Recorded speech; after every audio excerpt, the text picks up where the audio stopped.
Sir ऐसा लग रहा था कि सब कुछ जो है वो जैम हो गया है, जो जिसे कहते हैं ना स्टेलमेट की पोजीशन। लेकिन उसके बाद फील्ड मार्शल का दौरे के बाद सबसे जो इंपॉर्टेंट चीज़ है वो अमेरिका की तरफ से अब बयानात जो हैं कदरे मुख्तलिफ आए। हालांकि ट्रंप ने फिर दोबारा से भी वैसे ही कुछ बयानात दिए, लेकिन मार्को रूबियो वो सामने आए। मेरा सवाल आपसे ये है कि मार्को रूबियो के बयानात को, उनकी संजीदगी को संजीदा लिया जाए कि ट्रंप के हवाले से जो कहा जा रहा था, जो बात कर रहे हैं, वाकई अब उनको संजीदा लेने की बजाय देखा जाए कि अब मामलात आगे बढ़ रहे हैं?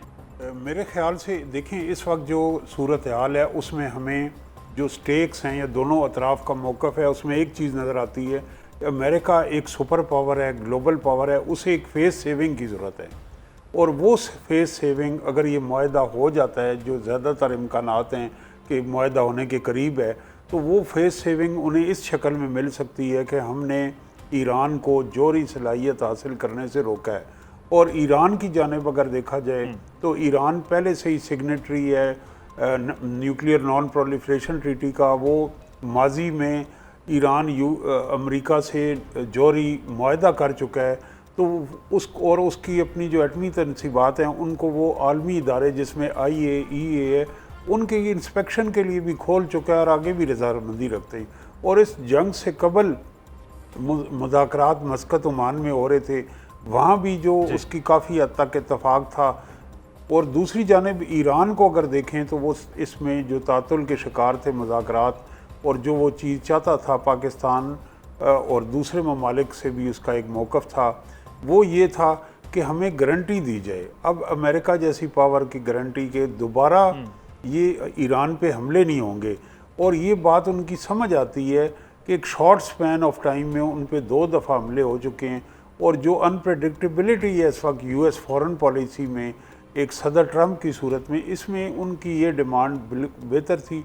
तो लगता ये है कि इसमें हमारे फील्ड मार्शल आसिम मुनीर साहब की जो एफ़र्ट्स हैं पर्सनल लेवल पे, और गल्फ़ कंट्रीज़ में जो ममालिक हैं अहम, जिसमें टर्की है, सऊदी अरेबिया है और कुछ गल्फ़ कंट्रीज़ हैं, उनके ज़रिए अमेरिका ने ईरान को एक गारंटी दी है, पाकिस्तान भी उसमें शामिल है, कि वो ये एक्सटेंड होगा सीज़ फायर, और इसके बाद जब स्ट्रेट ऑफ हॉर्मज़ खुल जाएगी तो वो ईरान पे अटैक नहीं करेंगे। और सैंक्शंस के हवाले से भी बात हुई है, ईरान के जो एसेट्स फ्रीज़ हुए हैं वो उनके हवाले से भी बात हुई है यकीनन। तो ये विन विन आउटकम होगा अगर ये डील हो जाती है, क्योंकि ये एक जंग लिमिटेड वार नहीं, महदूद जंग नहीं, इसने पूरी दुनिया की जो फाइनेंशियल ऑर्डर है और एनर्जी मार्केट्स हैं और ग्लोबल इकॉनमी पे फार रीचिंग इम्पैक्ट्स क्रिएट किए हैं। तो उससे सिर्फ इस मशरक़ वस्ता के ममालिक मुतासर नहीं हुए, बल्कि इसमें जो ग्लोबल सप्लाई चेन्स हैं, जो एनर्जी मार्केट्स हैं, और पूरी दुनिया की इकॉनमी को शेक करके रख दिया है। मैं समझता हूँ कि कोविड के बाद इतना बड़ा इम्पैक्ट किसी जंग का नहीं आया जितना इस मौजूदा जंग का है। तो अगर ये हो जाता है तो इसका तीसरा पहलू ये है कि पाकिस्तान की जो मुतहरिक सफारतकारी है और जो लोग तनकीद का निशाना बना रहे थे कि इस्लामाबाद, उसमें इंडियन मीडिया भी था कि इस्लामाबाद टॉक्स में बहुत फैन फेयर था लेकिन हासिल कुछ नहीं हुआ। तो एक अपॉर्चुनिटी थी जो पाकिस्तान ने उस अपॉर्चुनिटी में लीडरशिप का मुजाहरा करते हुए बेहतरीन परफॉर्म किया।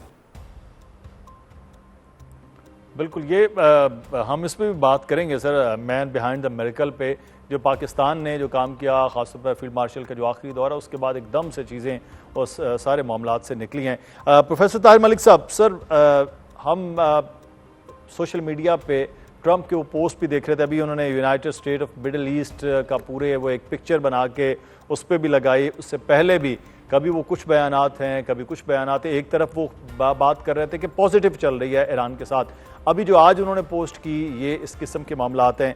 ये फ्लिप फ्लॉप किस्म की जो पॉलिसी ट्रंप में है, क्या वजह है? कोई फ्रस्ट्रेशन है, या ये पॉलिसी है, डिस्प्रेशन है, या मिसअंडरस्टैंडिंग है इस सारे अमल में जो ट्रंप की तरफ से आ रही है? ये मेरे ख्याल से ये इस वक्त एक दुनिया में पॉपुलिस्ट लीडरशिप का चैलेंज है।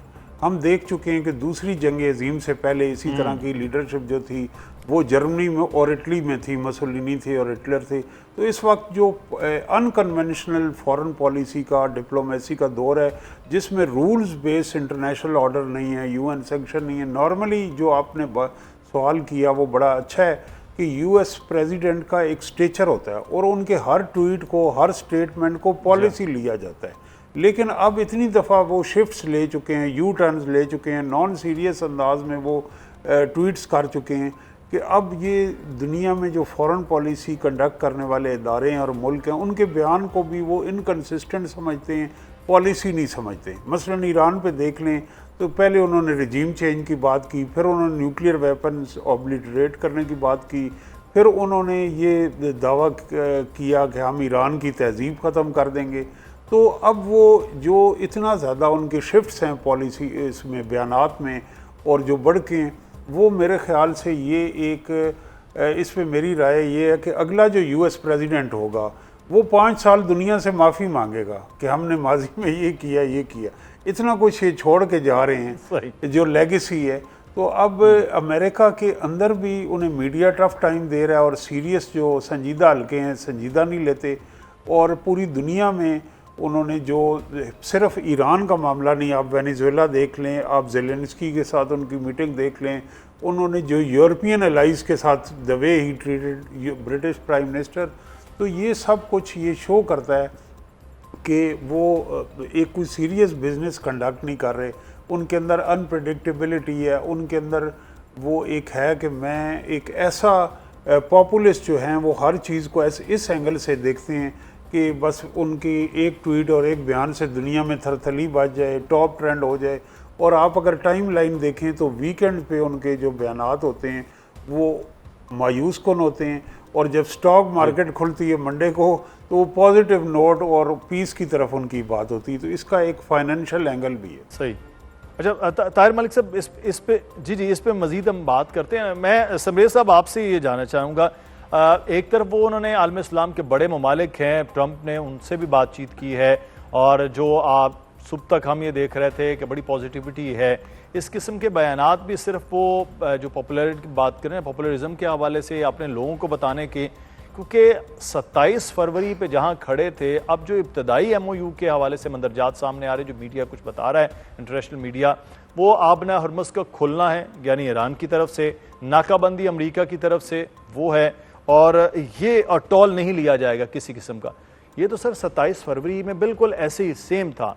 तो फिर अमेरिका ने इस पे हासिल क्या किया? ट्रंप ने इतनी बड़ी जंग, पूरी दुनिया की मईशत तबाह, पूरी दुनिया में जिस तरह के आप खुद अभी बात करते कि कोविड से भी शायद ये बड़ा एक सूरत हाल नज़र आ रही है, तो ये फिर हासिल क्या हुआ इस सारे अमल का अमेरिका को?